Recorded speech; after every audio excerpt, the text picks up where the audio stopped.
I wanted to share an incredible journey I recently witnessed as a life coach that perfectly illustrates the power of effective coaching.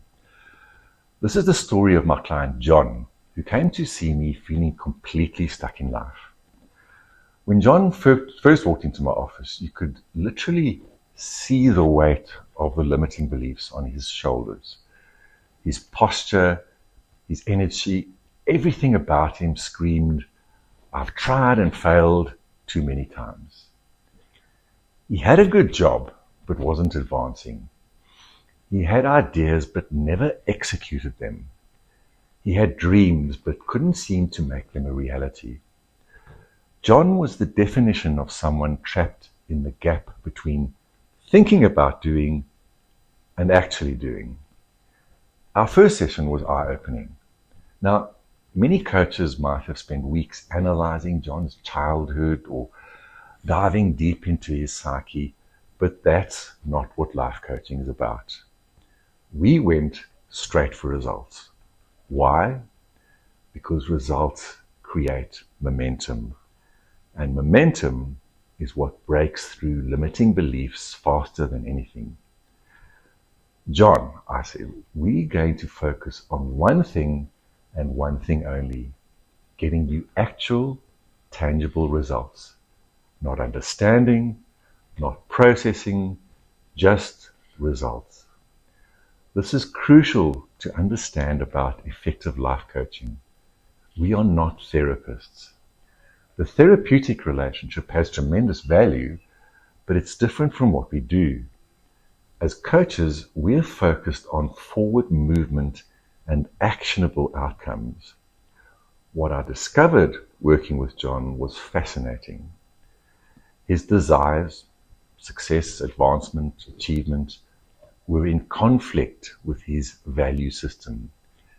Deep down, he believed that aggressive ambition meant becoming someone who tramples others. He associated with success with becoming unlikable. Now, while we would eventually need to address this conflict, I knew that wasn't where to start. First, we needed wins. Results created belief, and belief changes the internal narrative. The magic started happening when I leveraged the power of commitment. I had John make specific commitments each week, not vague goals, but detailed actions with deadlines.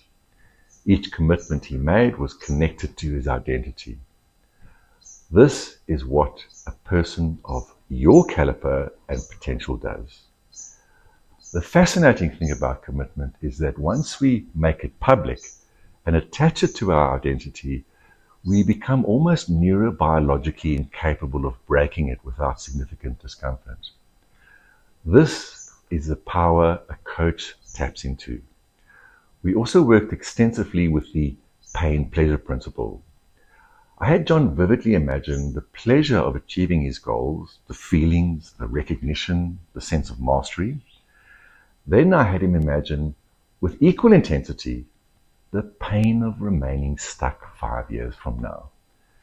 When properly leveraged, this pain-pleasure continuum becomes an unstoppable force for change. John began taking actions he previously avoided for years. And one of my favorite coaching equations is potential minus interference equals performance. John had enormous potential. This was never an issue. My job wasn't to increase his potential, but to identify and remove the interference. His interference? Fear of judgment, perfectionism, and that core conflict between success and values. Once we cleared those roadblocks, his natural abilities flowed. What I never did, and this is sometimes difficult, was give John direct advice. Even when I could see the solution clearly, I resisted the urge to simply tell him what to do. Instead, I asked him powerful questions that led him to discover the answers himself. The transformation was remarkable. Within 3 months, John had secured a promotion, launched a side project he'd been contemplating for years, and most importantly, developed a completely different relationship with his own potential. The beauty of proper coaching is that it empowers clients to solve not just their current challenges, but any future obstacles using the same principles. John now approaches limitations differently, not as walls, but as interesting puzzles to solve. If you're feeling stuck like John was, remember that your potential is likely not the issue. The question is, what interference is blocking your performance? Find that, remove it, and watch what happens. Remember, life coaching isn't about understanding the past or analyzing problems endlessly. It's about results, results, results. Everything else flows from there.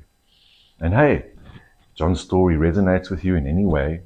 If you see yourself in this struggle or his transformation, I'd love to connect.